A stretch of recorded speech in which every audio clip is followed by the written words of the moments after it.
Hola, nosotros somos alumnos de la Facultad de Medicina de la Universidad Autónoma de Durango. Somos de la primera inscripción Grupo C. Y les hablaremos sobre el tejido sanguíneo. Yo voy a hablar de las generalidades de la sangre. La sangre es un tejido conjuntivo líquido que circula el cuerpo a través del sistema cardiovascular. El sistema cardiovascular está compuesto por el corazón y una red de arterias, venas y capilares que lleva la sangre a todo el cuerpo. La sangre está compuesto por células y un material extracelular que se llama plasma. La acción del corazón es que fluye la sangre a través de todos los tejidos corporales. Hay varios tipos de funciones de la sangre. Una de ellas es de transportar oxígeno, otra es de transportar desechos como el dióxido de carbono, también distribuye hormonas, también puede mantener y regular la homeostasis y participa en los factores de coagulación. Ahora aquí tenemos los diferentes componentes de la sangre. Aquí tenemos los glóbulos rojos que tienen una proteína que se llama hemoglobina que puede transportar oxígeno. También tenemos los leucocitos, también conocidos como los glóbulos blancos porque leuco significa blanco.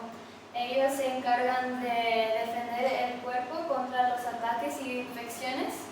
Y aquí tenemos los trombocitos, que son conocidos como las plaquetas, que ayudan en los factores de coagulación. Y también tenemos la plasma. La plasma abarca un 55% de la sangre. Es un líquido transparente, un poquito amarillo. Entonces puedes ver los glóbulos rojos, los glóbulos blancos y las plaquetas aquí. Todo lo demás que lo rellenas el plasma.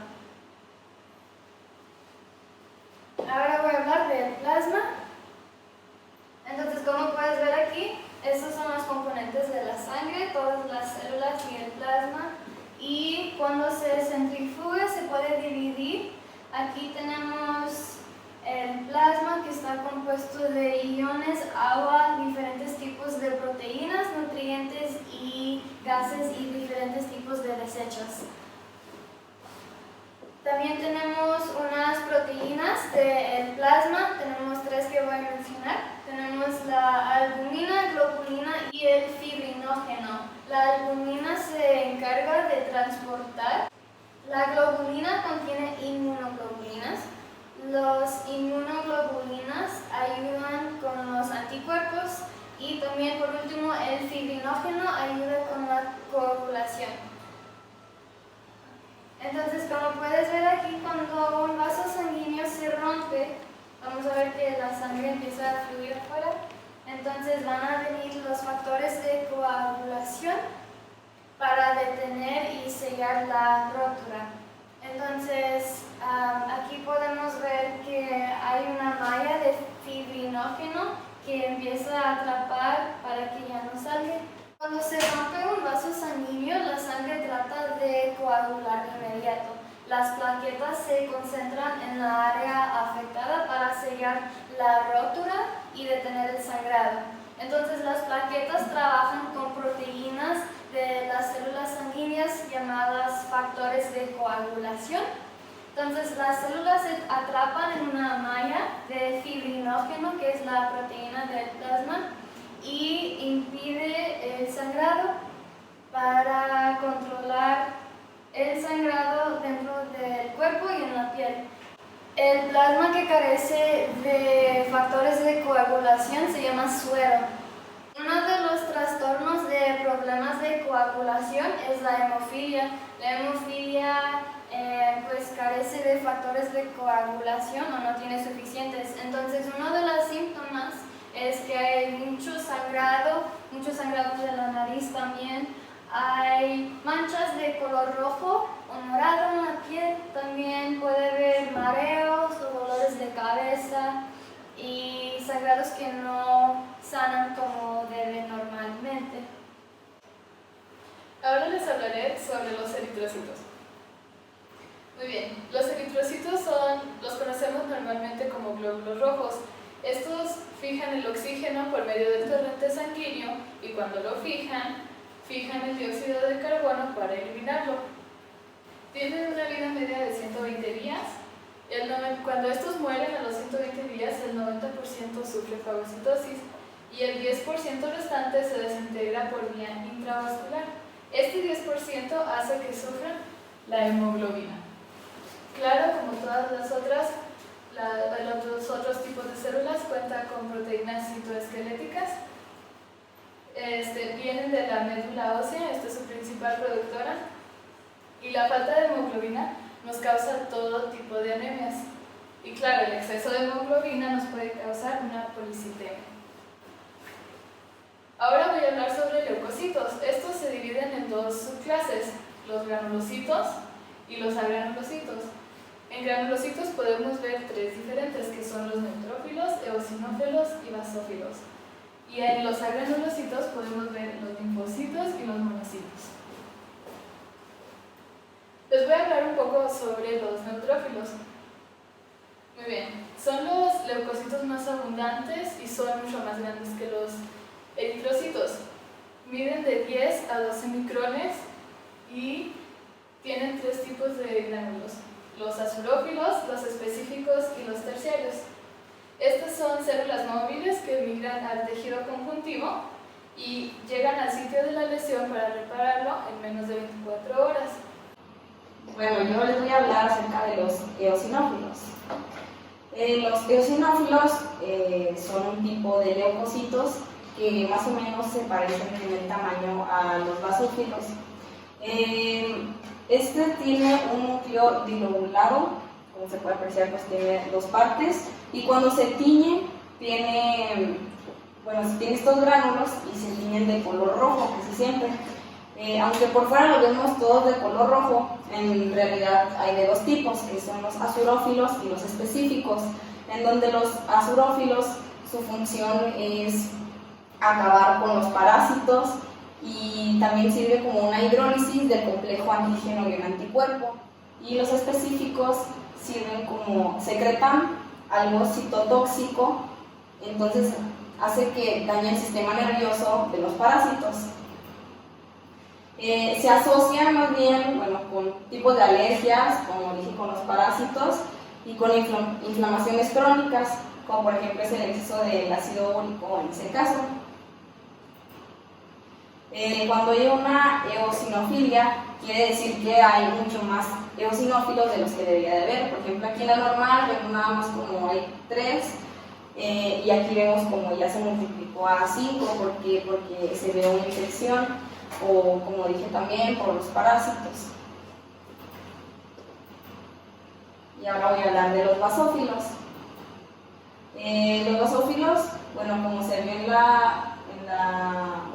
en esta diapositiva, son de los que menos hay para empezar. Es solo un 0.5% de los leucocitos totales. Tienen más o menos el mismo tamaño de los neutrófilos, y estos, su núcleo ni siquiera se ve, su núcleo lobulado no se ve porque hay un exceso de gránulos, hay muchísimos gránulos, por lo tanto también es un granulocito. Aquí se puede ver cómo cuando se tiñe puede cambiar su color a azul, como entre azul y moradito. Entonces aquí vemos todos los puntitos que ni siquiera se ve el núcleo. Estos también tienen dos tipos de granulocitos, que también son los azurófilos y los específicos.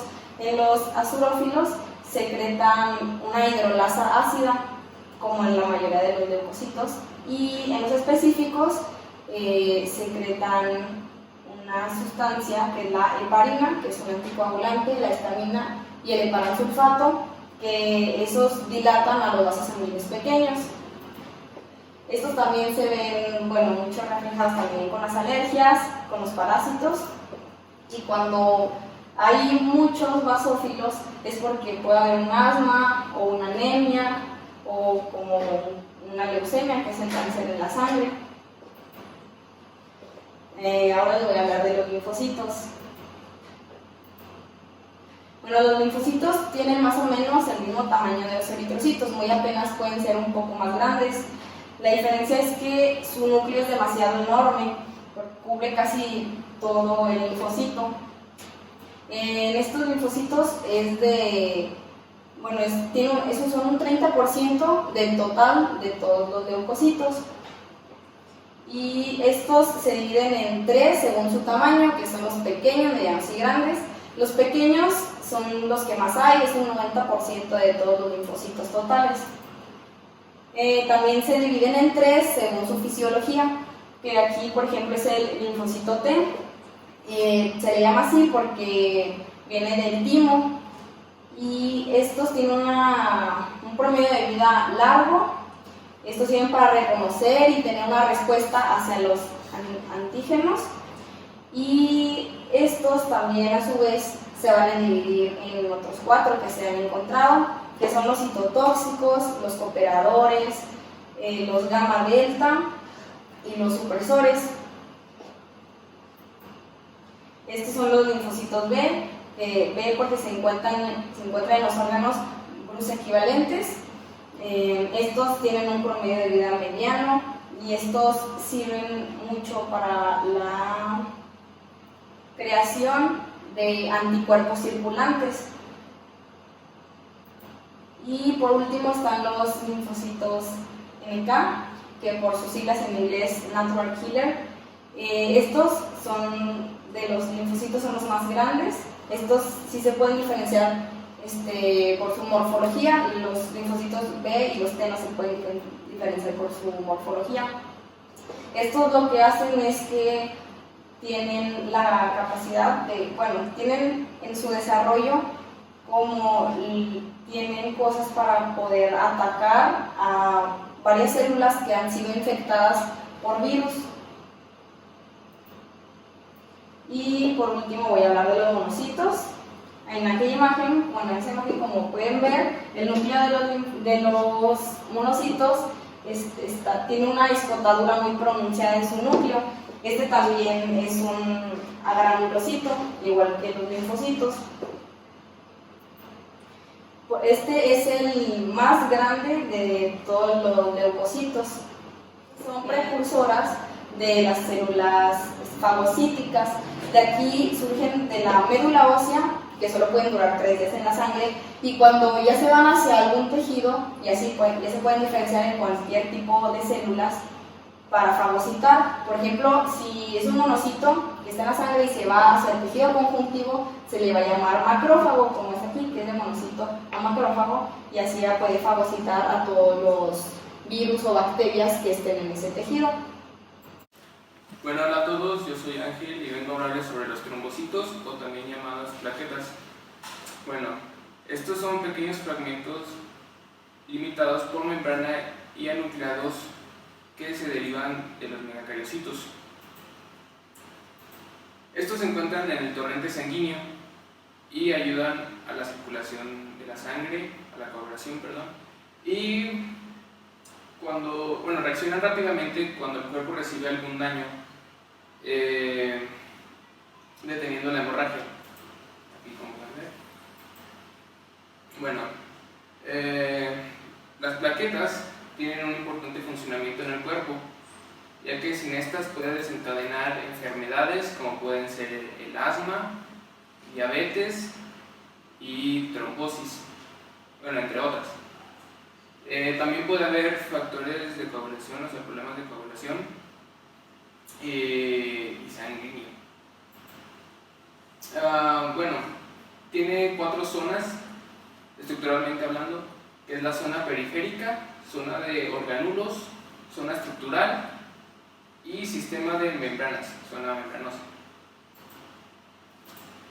Y esto sería todo sobre los trombocitos, y cierro con este meme. Hola a todos otra vez. Ahora vengo a hablarles un poco sobre el hemograma.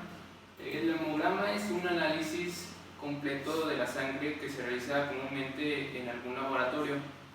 Este te da un conteo obtenido a partir de células, como pueden ser los eritrocitos y leucocitos, y también elementos como los trombocitos que hablé anteriormente de ellos.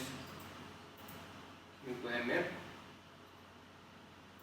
Actualmente, gracias a la tecnología, Este conteo se realiza más fácil ya que la computadora, las imágenes te dan el conteo automáticamente, aunque en algunos casos aún se tiene que obtener a partir del microscopio óptico, haciendo conteo de cada uno, como puede ser el análisis de eritrocitos, análisis de trombocitos, análisis de leucocitos, la hemoglobina, índice de eritrocitos. Bueno, yo les voy a explicar las generalidades de la hematopoiesis. La hematopoiesis es el proceso en el cual se encarga de la producción, el desarrollo y la maduración de todas las células sanguíneas.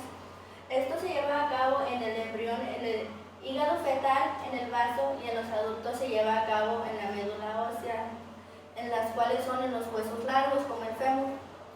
Las células que se van a producir son los leucocitos, los eritrocitos, las plaquetas y los monocitos. La teoría monofilética de la hematopoiesis. Esta teoría es la más respaldada, ya que en esta consiste en que solo exista una célula madre que se llama célula madre pluripotencial, la cual va a dar dos células hijas, que es la célula madre mieloide y la célula madre linfoide. La célula madre mieloide va a dar origen a todas las células mieloides, al igual que la célula madre linfoide va a dar lugar a todas las células linfoides. La formación de los eritrocitos. Los eritrocitos, como sabemos, es la célula sanguínea encargada de transportar el oxígeno en la sangre. Se va a formar a partir de una célula progenitora mieloide que viene de la médula ósea, y se va a diferenciar esa célula progenitora mieloide en ser una célula productora de eritrocitos. Posteriormente se va a convertir en un proeritoblasto, en un eritoblasto basófilo, en un eritoblasto policromatófilo, en un eritoblasto ortocromatófilo, en un reticulocito y posteriormente en eritrocitos. Aquí podemos ver un esquema y en esta parte podemos ver cortes histológicos.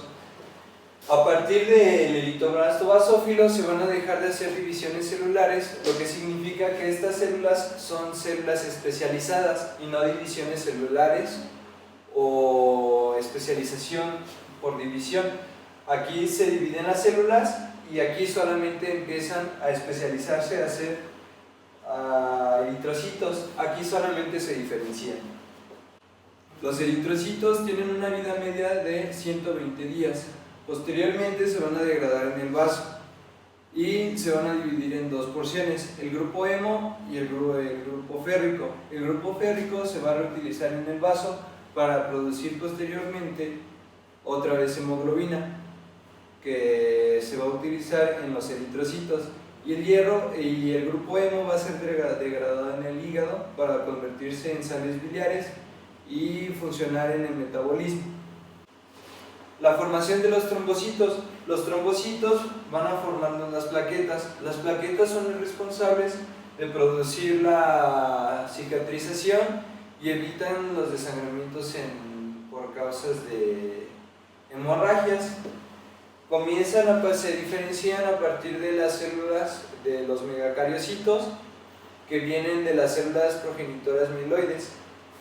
Posteriormente los megacariocitos se van a diferenciar en megacarioblastos, promegacarioblastos, megacariocito granular, megacariocito regulador de plaquetas, y pues estas van a producirse a partir de esta célula. El cuerpo humano puede producir 1/10 a la 11 plaquetas, y en situaciones de estrés como puede ser un sangrado o infecciones se puede producir 10 veces más las plaquetas, lo que significa que se van a reproducir 1/10 a la 12 plaquetas. La falta de plaquetas se denomina trombocitopenia y es una patología en la que las personas no pueden producir suficientes plaquetas y se pueden desangrar. Los granulocitos son todas las células linfáticas que contienen gránulos. Como sabemos, se diferencian a granulocitos y granulocitos. Las células progenitoras mieloides se van a diferenciar en células progenitoras de granulocitos, que después se van a diferenciar en mieloblastos, promielocitos, mielocitos, metamielocitos y bandas. Después se van a hacer específicas para neutrófilos, basófilos o eosinófilos. Aquí podemos ver un esquema y aquí podemos ver cortes histológicos que representan cada una de las figuras que están arriba. Hola, yo soy Pamela Martel y les voy a hablar acerca del tema de la cinética de la granulopoiesis. La granulopoiesis es el proceso de maduración y de renovación de los granulocitos que forman parte del sistema sanguíneo y también forman parte del sistema defensor del organismo. Las células de la sangre surgen de una célula madre pluripotencial que se va distinguiendo en diferentes tipos de linajes celulares hasta llegar a una célula madre circulante. Una célula pluripotencial es aquella que no puede formar un organismo completo, pero puede transformarse en diversos tipos de tejidos, como se muestra en el esquema. En la granulopoiesis ocurren distintos cambios y entre los más mencionados puede ser la disminución del tamaño de sus células y la disminución de la relación núcleo-citoplasma. Esto quiere decir que el núcleo se vuelve más pequeño y el citoplasma más amplio. También atraviesa por varios estados de diferenciación, como lo puede ser el mieloblasto, el promielocito, el mielocito, el metamielocito, las bandas y el segmentado. Formación de los monocitos. Los monocitos son un tipo de glóbulos blancos formados en la médula ósea a base de una célula que puede madurar dentro del monocito. La monopoiesis es el proceso de formación, desarrollo y maduración de los elementos de la sangre a través de un precursor llamado célula madre hematopoyética. La falta de monocitos en la sangre puede atraer varias enfermedades, como puede ser el síndrome Monomac. Esto quiere decir que tienes pocos monocitos en la sangre. Uno de los síntomas puede ser las infecciones en la piel. Yo voy a hablar acerca de la linfopoiesis, que es la formación de los linfocitos. Los linfocitos empiezan a madurar por una célula madre linfoide que después se determina como linfoblasto y después se puede expresar como linfocito B, linfocito T o linfocito natural killer. Aquí viene expresado de una forma un poco más concreta, más desglosada. Comienza por una célula independiente, después una célula indiferenciada.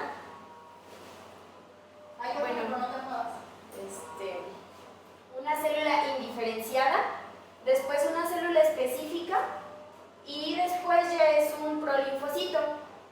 Si tiene un gen que va a expresar al linfocito B, se va a expresar como el PAX3 y si va a expresarse como linfocito T, se da por el gen GATA5. Si no tiene un gen determinante, se va a pasar a natural killer. Y después les voy a hablar un poquito sobre la médula ósea roja. La médula ósea roja es esta parte que podemos ver aquí, que es la parte externa, y la parte interna es la médula ósea amarilla. La médula ósea roja, aquí les puse una laminilla donde podemos ver sus células. Cuando estamos en etapa embrionaria, la mayor cantidad de médula que tenemos es de médula ósea roja. La médula ósea amarilla es pues esto que vemos aquí, mayormente dada por la diáfisis, que es en la parte larga del hueso. Es tejido adiposo y es la última fuente de energía del cuerpo. Cuando dejamos de ser infantes o bebés a la edad como de 5 o 6 años, la médula ósea roja se cambia a médula ósea amarilla y pues es la médula ósea que comúnmente tenemos. Y algunas patologías son como la leucemia, que es un cáncer de la sangre y la médula ósea produce glóbulos blancos anormales, como se muestra aquí en la imagen. También tenemos la patología de anemia plástica, que la médula ósea no produce glóbulos rojos. En la leucemia pues no se producen glóbulos blancos, y en la anemia plástica los glóbulos rojos pues no se producen deformes. El linfoma, se disemina en la médula ósea y afecta la producción de las células sanguíneas. Televisa presenta.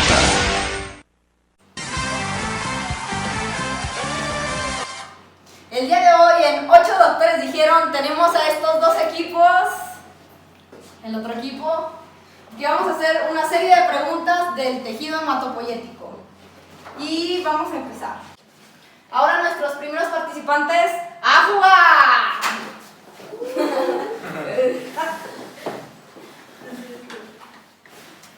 ¿Listos para la primera pregunta? Sí. Venga, venga. Dice, ¿cuáles son las 3 proteínas del plasma?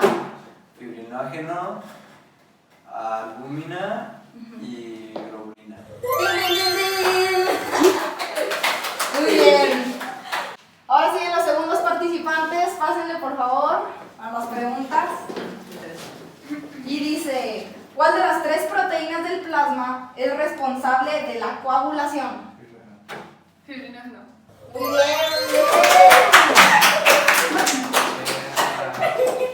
Van 1-1. Siguen los terceros participantes, por favor, que pasen a la silla. Nombra 3 funciones de la sangre. El transporte para oxígeno, transporte para dióxido de carbono y homeostasis. Muy bien, muy bien. Van 2-1. Siguiente pregunta. ¿Qué tipo de tejido es la sangre? Tejido conjuntivo líquido. Muy bien, muy bien. Van 2-2. Siguientes participantes, por favor. Sí, bueno. Y la siguiente pregunta es, ¿cuándo actúan los neutrófilos? En las infecciones. Muy bien, muy bien.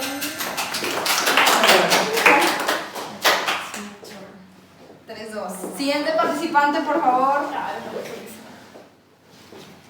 ¿Qué células se encuentran dentro de los granulocitos? Eosinófilos, basófilos y neutrófilos. Muy bien. Va 3-3, está muy reñido esto. Eosinófilos, basófilos y neutrófilos. Ah, sigo yo.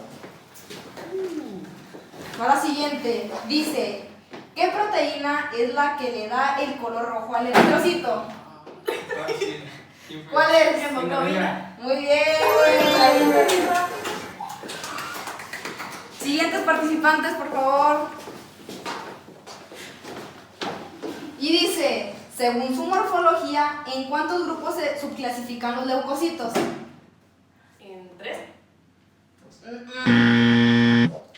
¿Tú? No, bueno. Nos vamos con este equipo que fue el primero que le picó. En granulocitos y agranulocitos. Muy bien. Medio. Siguientes participantes, por favor. No puede ser. Y dice así, ¿cuánto miden los neutrófilos?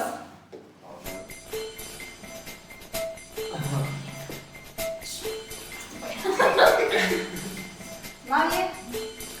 Bueno, ¿Cuánto? 10 a 12. Ay, muy bien. ¿10 a 12 qué?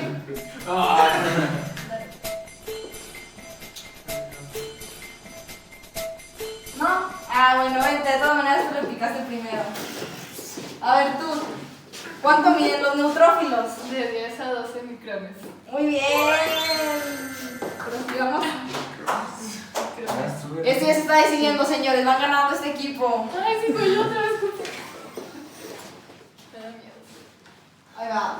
Y dice, desde el punto de vista estructural, ¿en cuántas zonas se dividen las plaquetas? 4. Muy bien. Ay, no se ha decidido nada aún. ¿Para comer? Siguientes participantes. ¿Qué incluye un hemograma? A ver, ¿qué incluye? Conteo de leucocitos, conteo de eritrocitos, hematocrito. Más. Sí, solo 4. Y la morfología de eritrocitos. Muy bien.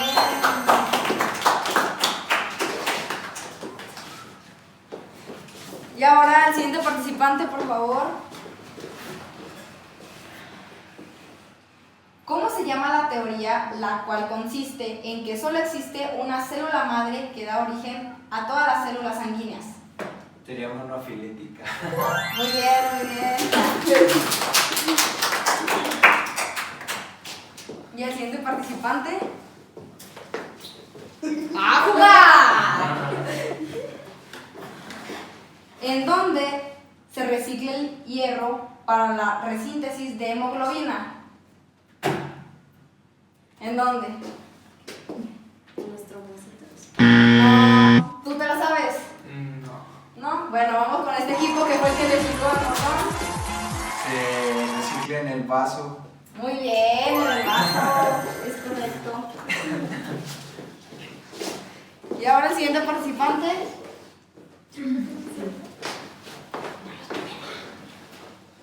Nada más pícale. Esta está muy fácil, por favor. ¿En dónde se diferencian los linfocitos T? Pícale, pícale. ¿En dónde se diferencian? Sin banco el número de puntos. ¿En dónde se diferencian? No. No sé. No, ¿tú? En el timo. Muy bien. Ay, el pícale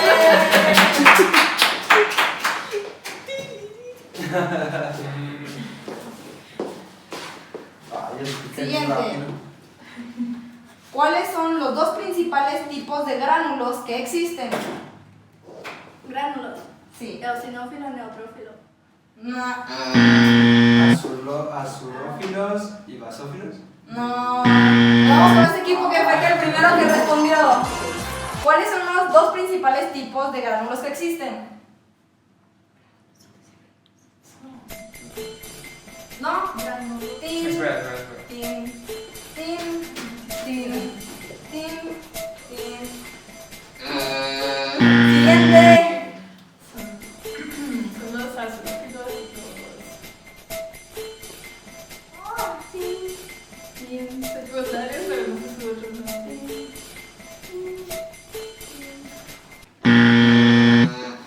Siguiente. Ah, No, Rebeca.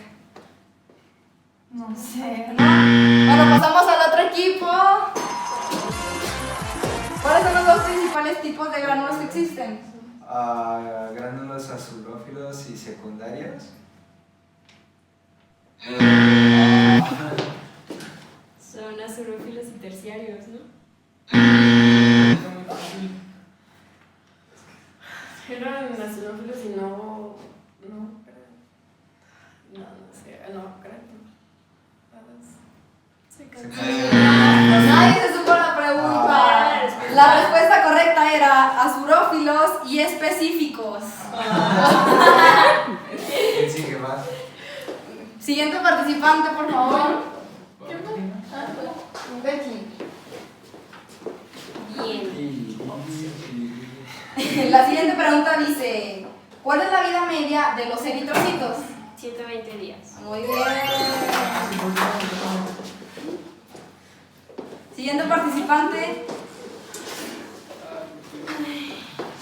Y dice así: ¿qué es la trombopoiesis?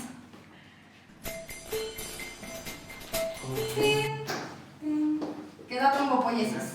Cuando los trombocitos se forman. Sí, tin, tin, tin. Este es el proceso de división celular a partir de las células para que se diferencien y se especialicen. Muy bien. Siguiente, por favor. Ya voy yo. Y dice, ¿cuáles son las células que se convierten en granulocitos? Las células progenitoras de los granulocitos. Muy bien. Ya los están dejando abajo. Siguiente. Ay, mi chica. Y dice así, los monocitos, eosinófilos y basófilos se consideran granulocitos o agranulocitos.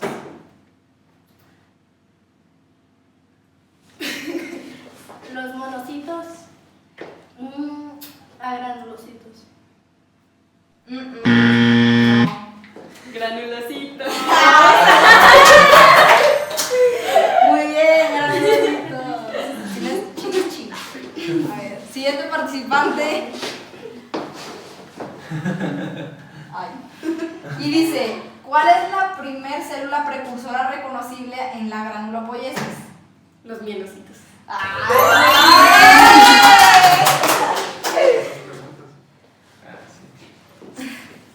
Siguiente, por favor. Y dice, menciona 2 enfermedades relacionadas con los monocitos.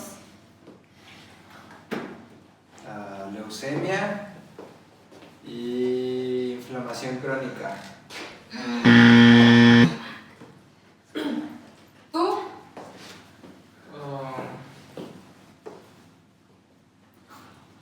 ¿Dos? ¿O cuántas? 2. Dijo leucemia. El papiloma humano. Papiloma humano y... ¿Leucemia? Vamos con ese equipo que fue el primero que le picó. Dinos 2 enfermedades relacionadas con los monocitos. El monomar y el papiloma humano. Muy bien.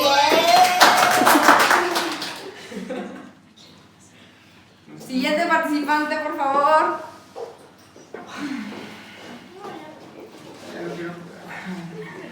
¿Qué son los monocitos? ¿Qué son los monocitos? Glóbulos blancos.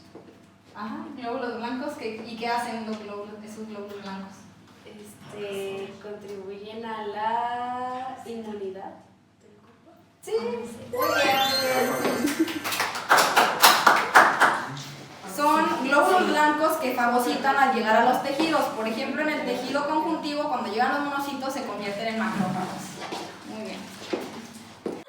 Y ellos fueron los ganadores absolutos con 13 puntos contra 7 puntos. Y se ganaron...